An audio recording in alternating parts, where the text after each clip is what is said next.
Hi, I'm Mattea Roach. Welcome to Bookends.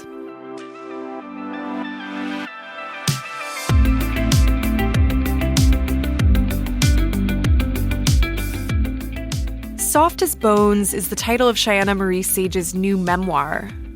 But to just call this book a memoir doesn't really capture its full scope or range. At its heart, this book is Chyana's quest for a better understanding of a childhood trauma that scarred her family.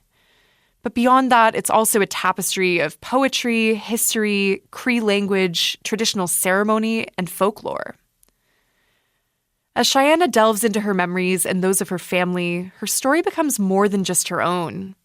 And it's a story filled with vulnerability and with love. Chyana Marie Sage is Cree, Métis, and Salish from Edmonton. She currently lives in New York, but she joined me in our Toronto studio for this conversation. Just a note before we get into it that this conversation covers the topic of sexual abuse, so please listen with care. You can find information about support services at endingviolencecanada.org.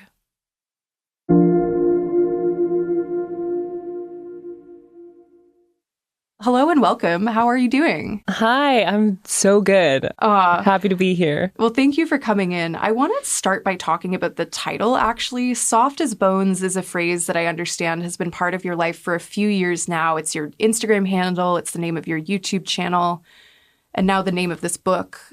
What do those three words mean to you? Yeah, soft as bones is this phrase that came to me. And this was years before the book was the book. And I was living in London, Ontario at the time. And I was sitting there just having my morning tea. And then in my head came the word soft as bones. So I kind of sat with it and I ruminated on it. And it kind of encapsulates my philosophy on human beings, like specifically Indigenous folks, but really all people. And it's this idea that we are equal parts strength as much as we are delicate and fragile, because our bones are our foundation. They're our building blocks. They're very strong. They give us the capability to stand and give us structure, but yet they can also break very easily. However, they also have immense capacity for healing as well.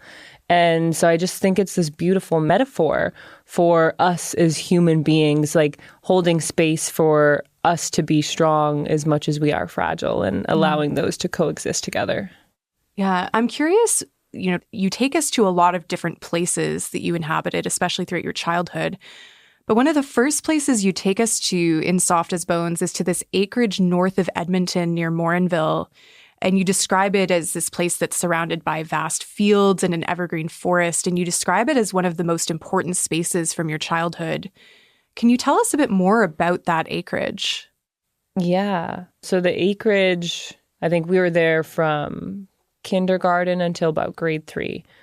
But when I think of that space, why it's so important to me and why I bring us there is it feels like this space that was very freeing and it felt like what childhood should feel like, because it was me and my sisters in the yard, running around, climbing trees, going to the pond, catching frogs, listening to the coyotes, pulling birch paper off the trees and, telling ghost stories around the fire. And it feels like a bit of a sacred place to me because it was before a lot of the abuses in my household really started, at least towards, I know now as an adult that there were things happening with my mother behind the scenes, but at the time I didn't see that.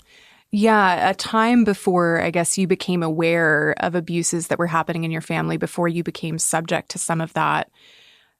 And you talk about it so beautifully in your book. I don't want to go through necessarily the sort of beat by beat, let's go through every difficult moment that you experienced, because we can go read the book and learn about some of it. But when you're about 8 years old, you and your family move to Edmonton, and your father, Frank, gets deep into some serious criminal activity, dealing crack. You become kind of aware of this and really exposed to things that you just shouldn't be exposed to as a child of that age. And then there's this real moment of rupture and just what sounds like an extremely difficult day for you, the day before your 13th birthday that you talk about in this memoir. Can you talk about what happened on that day and what did you have to do? Because it's just harrowing the way you talk about it. Yeah, it was the day that was like the culmination of everything, right? Being 12 years old and having to go into a courtroom, and we each had to write these letters of everything that we saw and that happened in the household. So I had to write down the things that I saw my dad do to my sister, and him turning cocaine into crack, like in our kitchen, and everything like that. And so I had to write out this letter, and finally the court date came, because there's a good amount of time leading up to that before that day actually comes. And I remember the day, it's like you remember it, I was going to say vividly, but in a way it's like a dream. I don't remember before what we did before, and I don't really remember too much of what happened after. But I remember when we went into the courtroom, my mom asked, I had the choice for her or my relatives to read the letter, or I could go up and read the letter. And my sister Orlean also had to do the same thing. And she chose to have my Auntie Debbie, read her letter for her. And I said, no, I want to do this myself. Like, I want to look over at him and I want to read this out loud. And so I did. So I walked up to the podium, and there he was across from me, and, in his orange jumpsuit. And I started reading, and you feel so strong. I always felt like such a strong child, like very fearless, like I could kind of tackle anything. It's like, I can do this. And I went up there, and I think I read 2 sentences before I ran off the stand, sobbing, because I just saw my father over there sobbing. And then my Auntie Debbie came up, and she finished reading the letter for me. And that was the sentencing. Yeah. What was that like? I mean, it's obviously you're reading this letter about just various terrible things that your dad put you through, put your mom and your sisters through. And then you're seeing him crying on the other side of the courtroom in response to hearing that. Like, what did that feel like? Yeah, it's almost like a sublime experience, and it's almost like you can't really fully be present in terms of knowing what that feels like. Mm-hmm. It's hard to be embodied in that because it's all so surreal. So I have, to be honest, I have no idea what I was thinking or feeling, because it's like there was a couple things going on. There was one, me wanting to say what I saw to help my sister, to help our family. And then there was the flip side of it, where I was simultaneously recognizing that my father is no longer my father, which I wrote in that letter. I said, from this day forward, you are no longer a dad to me. You are Frank, and that is who you are. And so it was this complete rupture from what my life was into what it was going to now be. Mm. This book is divided into 4 sections, and so this moment of real rupture, as you're saying, in the courtroom concludes actually the first section. In the second section, we get into a period of time that you spend as a teenager drinking, doing drugs, self-harming. Like, really, it sounds like trying to figure out the way that a teenager will do, how to cope with everything that was going on in your life at that time. But you also share a lot about your mom's almost backstory and her own struggles when she was growing up. What did you want readers to know about your mom? Because you don't shy away from talking about some really hard stuff in her life, but you also clearly love this woman so much. Mm-hmm. And it sounds like have a good relationship with her. I do. She is one of my best friends. I moved away to New York City, and we talk on the phone multiple times a week for like hours. And including her story, of course, how could I write this story without her and her voice and her experience? Because I needed to go back into the past, and not just my own past, but all of our past, to understand how all of our stories came together, and how what happened in our family unit unfolded. Because on paper, you can look at a fact and think, well, oh my God, my mom fell in love with a guy that was in prison. Of course, this wasn't going to go well, right? And you can insert all of these judgments for like, what a terrible decision or this and that. But life is not that simple. Life is not black and white. And so I wanted to not just write, okay, my mom fell in love with this charming man in prison, but it was, how does one get to that point? And I think I tried my best to do this with everyone in the book, but I really want people to understand the full scope of the person, because we are not just the bad things we do. We are so much more than that. And I really wanted to do everybody justice, especially my mother, so readers could understand where she was at mentally and all of that. Yeah, I mean, if there's like one of the top words that comes to mind when I think of this book is it's a very empathetic work towards really, I would say, everyone in your family that you describe, right? Because I think the way you describe even, people that you no longer have a relationship with, it's kind of understanding that in a lot of cases, these are people that are traumatized as well, that experienced like unthinkable things when they were kids that leads you to become an adult that maybe finds certain behaviors acceptable that are not. One of the other things that you do in this second section of the book is you weave this story of your mom's teen years and that of your own teen years with the 8 stages of a drum making ceremony that you attended when you were 14. What was important about that ceremony for you as a young person? Oh, so much. It's an honor to be able to make your own drum. And it's not something that everybody gets to do, even if you're native. And so it felt like, how do I say it? It's like a coming of age thing, right? So now my time has come and I get to make this drum. And when you're making this drum, you're so connected to everyone that's there, the elder that's leading it. And then B, you really feel connected to your entire ancestors, the history.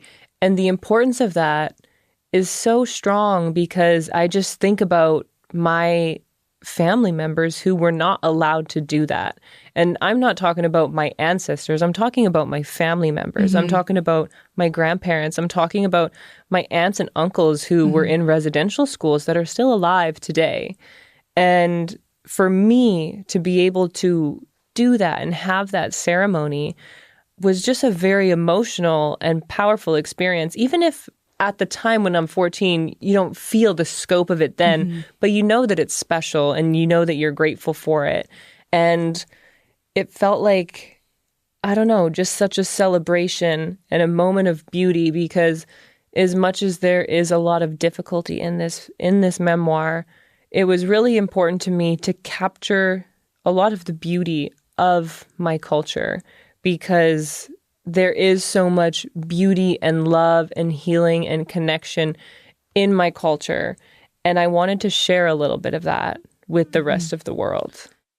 Someone who shows up in this book that I think has really been a catalyst of that healing and that connection to culture, not just for you, but for so many people, is your great-grandmother, your mother's grandmother, Thelma Chalafu.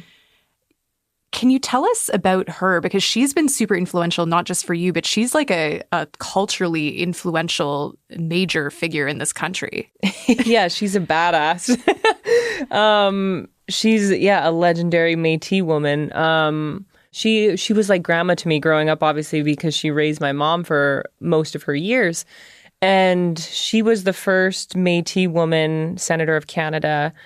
She was one of the Métis people that marched on over to Ottawa and was there in the House of Commons waving the Métis flags around in order to get Métis people constitutionally recognized as Indigenous people in this country.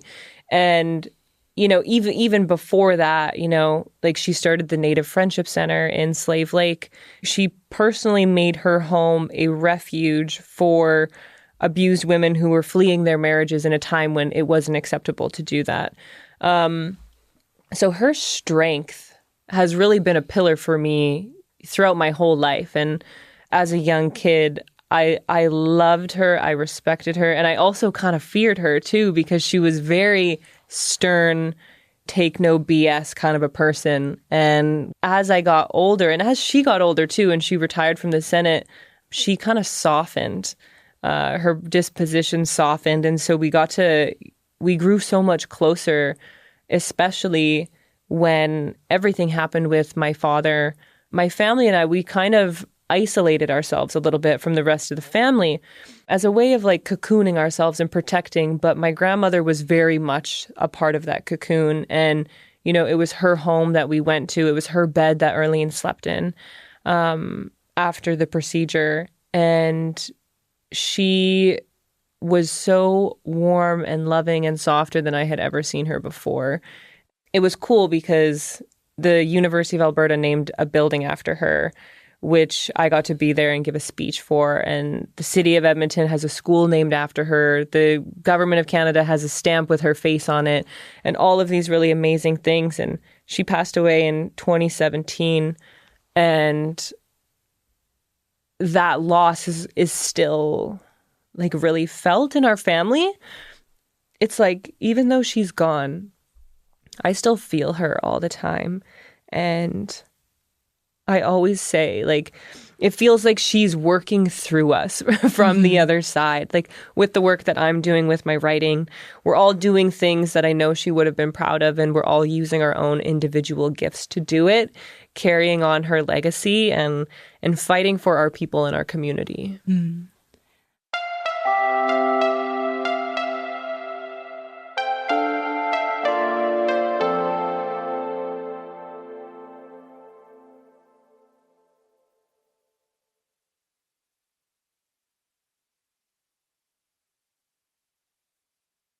Chyana, you were just talking about the importance of your writing as, you know, a way of advocating for and representing your people.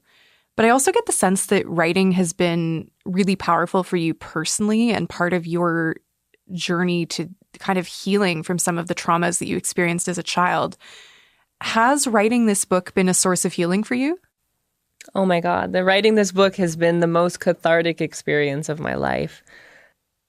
I mean, healing is a lifelong journey and it never ends, and we're continually growing.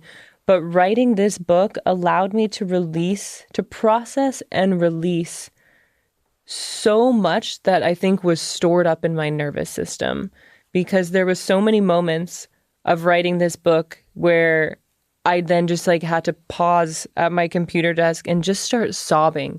And it was during moments of surprise, moments that I wasn't expecting it, right? Because I think a lot of people would assume the most difficult part of writing this would be writing about what happened with my dad, but it really wasn't.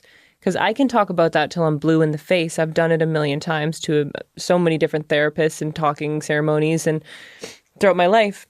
But when I was writing this story, and I was writing my mom's story, and I was writing my sister's perspectives, and interviewing my sisters was the most emotional part. And I didn't realize it throughout the years, but even when we were younger, we've all been on our own solo journeys. And there hasn't been too many moments where we have come together and talked about what you saw, what I saw, the things we saw together, what we talked about, what we didn't talk about. And writing this book created a space for that. And so me and my sisters were having conversations on our own, talking about all of our experiences from childhood. And it was a lot of tears and it was a lot of emotion, but it was very connecting and very healing. I'm wondering like how your sisters felt about going through this interview process and you writing this book, because I know you mention you got permission from especially your sisters and your mom for things that you write in this book about things that they went through or conversations that you've had. I know in a lot of families, though, the impulse would be, you know what, we're still not going to talk about this. I don't want you putting my name in a book and putting my thoughts in a book. How did they feel about this story being out in the world? Yeah, they have been 100% supportive from the very beginning. I remember I knew I was going to write this book from the point that I was 12. From the point of the court date, I knew one day I was going to write this book. But what's interesting is at the time, we thought we would all write a book about it from our own perspectives leading up to it. So I think because of that, I think we've always kind of known that our story isn't just our story, like ours and our family, but it is one piece of the mosaic that makes up the entirety of Indigenous history and experience across Turtle Island. And I think because of that and the scope of it, they have been very supportive and very open and very encouraging. They're like, write this story, tell this story, like it's important. And even like my dad's dad, so my grandpa Frank on that side of the family, I didn't even ask him for an interview. Like he just called me up one day, which was very crazy because we reconnected when I was in Columbia doing grad school. We started talking again. I felt like it had been enough time, whatever. And so he called me up one day and he goes, Tansei. And I didn't have his number saved or anything. I don't even know how he got my phone number. And I just hear Tansei. And my face just lit up. And I knew immediately who it was, even though I hadn't heard his voice in years. And we talked and he was like, I think it's time for me to tell you about your grandpa's life. Mm. And that was like another really strong moment of like healing. Like this book brought so much healing to our family in so many different ways. And to be able to like share that now is a gift, and it's incredible. And I hope that by reading these words, everybody else can feel that, and Indigenous people that have had similar experiences can read these words, and it can hopefully help them in some way. The bravery of my family, of having the hard conversations and seeing the good that can come from it, and acknowledging what happened to us and seeing how we can come together and heal together. Mm-hmm. Oh my God, I'm like crying in the studio too. Just that story about hearing your grandfather's voice on the phone and not even having that. I'm like thinking I would recognize my grandfather's voice anywhere. Like really real stuff. And I can imagine how impactful, like it was so impactful for me. And this is not even really my family story, my heritage. So I can imagine for people that have similar stories, this could really do some powerful work, I think. I'm curious, you've mentioned a couple times grad school at Columbia and having this love of writing that clearly comes from a very early age. It sounds like you come from a creative family overall. But your path to being someone who has an MFA from an Ivy League school was not linear at all. How did that love of writing get you first into the University of Alberta, then to Columbia, despite not actually finishing high school in a linear way? Yeah, it's kind of crazy. Kind of a crazy journey, yeah, because I went from being expelled from high school to then graduating from one of the top universities in the whole world. And I think as a young person, like before any of this stuff happened, I always got good grades and I was always smart. And then, of course, I just was, going through a lot of pain. And so that sent me down a lot of twists and turns and little hiccups throughout the way. But I think it was when I was 19 years old. And I was just working at the liquor depot, just, not not doing too much, like dating this guy that I loved. And I just remember thinking, okay, I got to do something with my life now. Like, this is not what I'm meant to be doing. Because keep in mind, I didn't come from a university family. Like, I didn't even really know what university was. There was no talk of it. It would have been great if I graduated high school. Like, that was the bar, right? Mm-hmm. Like, and I didn't even cross that bar. But so I was like, okay, well, I'll go to school and become a massage therapist because my mother always told me that I have healing hands.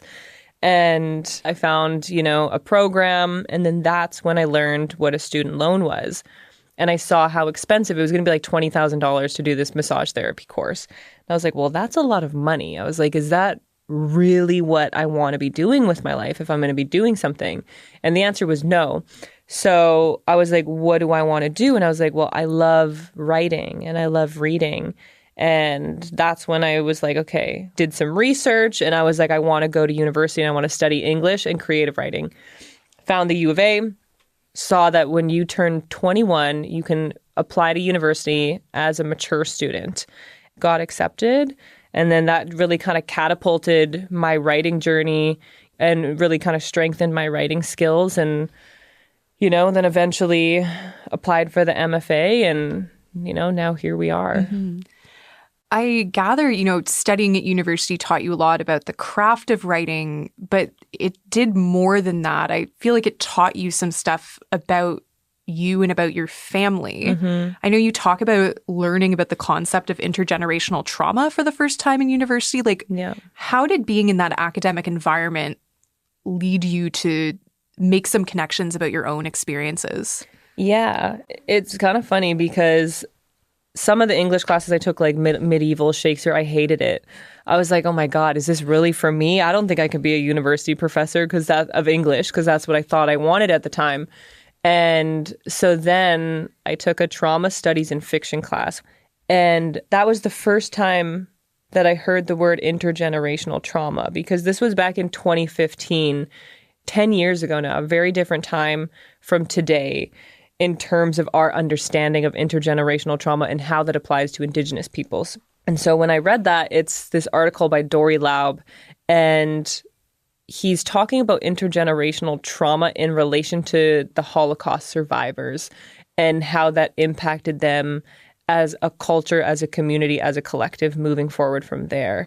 And then when I was reading that, it was like all of these like light bulbs were firing off in my head at the time when thinking about my own family and what my dad did and how that happened. And that really kind of expedited and catapulted this quest that I think that I have been on throughout the entirety of my 20s, like this quest of understanding how this happened in our family unit. And so delving back into the past as a way of understanding that and really seeing the intergenerational trauma. I know some of the work you did while you were at the U of A that was really interesting was you worked as a research assistant on the prison project at the University of Alberta. What was that work like? And it sounds like that was a really transformative experience for you as well. Oh, yeah, definitely. Talk about like the layers of healing that you don't know you still have to go down. That was one of those moments. So basically, I did a semester abroad in Italy, and we took this one class that was about comparing the prison systems of Canada versus Italy. And growing up with an incarcerated father that was in and out of jail throughout my childhood, you know, I had a lot of knowledge about the Canadian prison system. And so I grew very close with the professor of that class, who was the head of the University of Alberta Prison Project.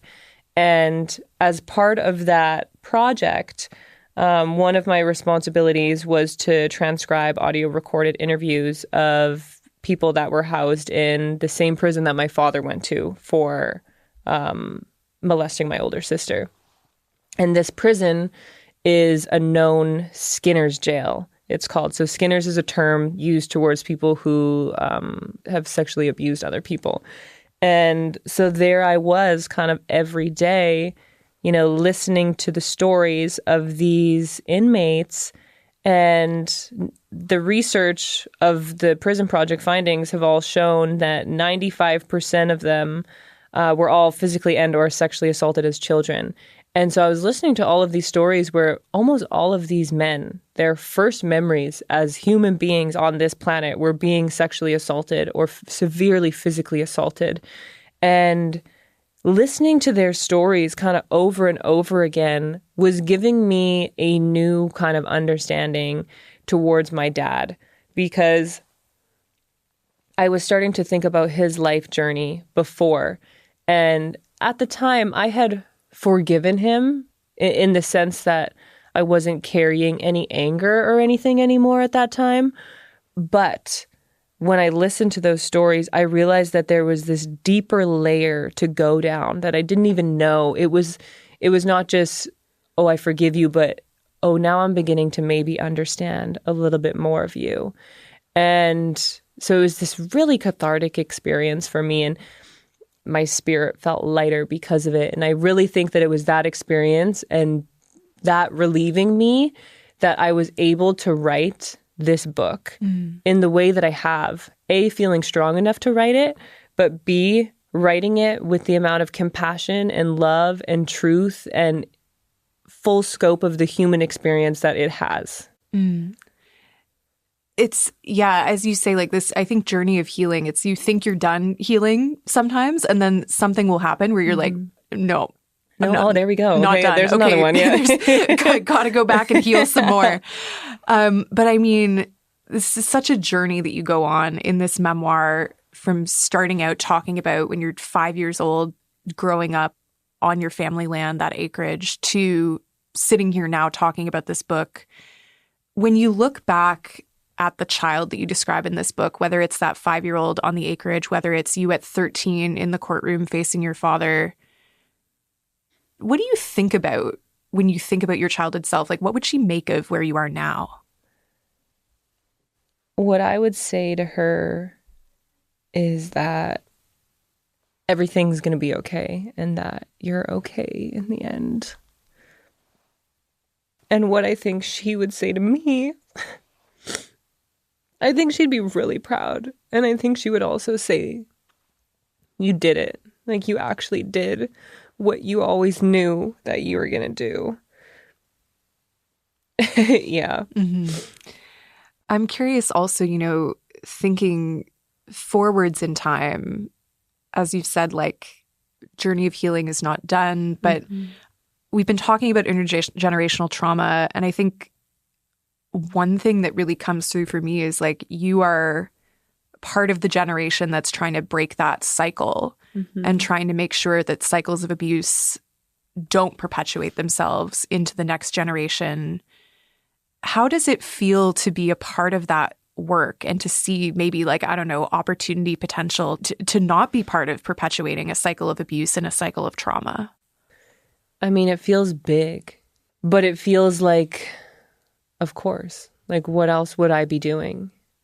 I think when you go through such difficult traumas as a young person, you have a choice to make, You have a choice to confront it and try to heal from it and to prevent those cycles from perpetuating, or you can numb yourself and you bury your head in the sand.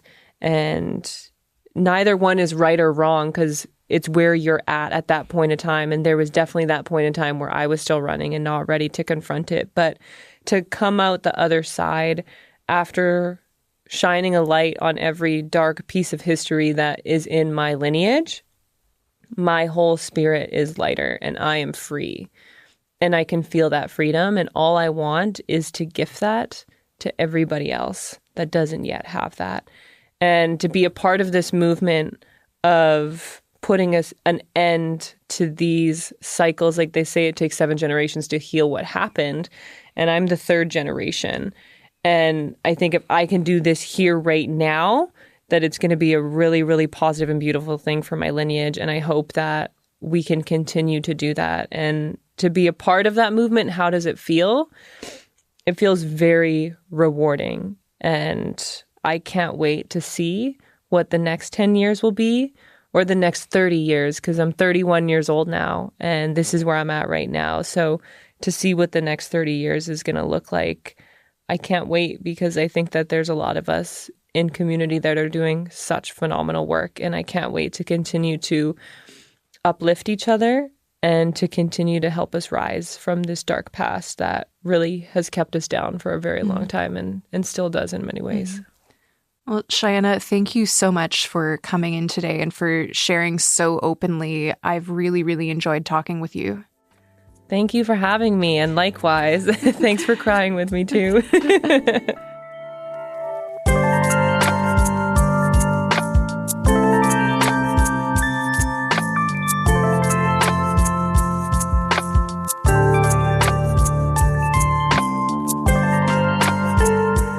That was Chyana Marie Sage. She's the author of Soft as Bones. I'm Mattea Roach, and this is Bookends on CBC Radio. This episode was produced by Sarah Cooper. Ailey Yamamoto is our associate producer. Our senior producer is Jacqueline Kirk, and our executive producer is Aaron Balser. A big thank you to our audio techs, Aronde Williams and Shirley Gao, as well as everyone else on the CBC Books team. They are amazing to work with. I'm Mattea Roach, and this is Bookends. Just a quick heads up, Bookends is going on a little summer vacation.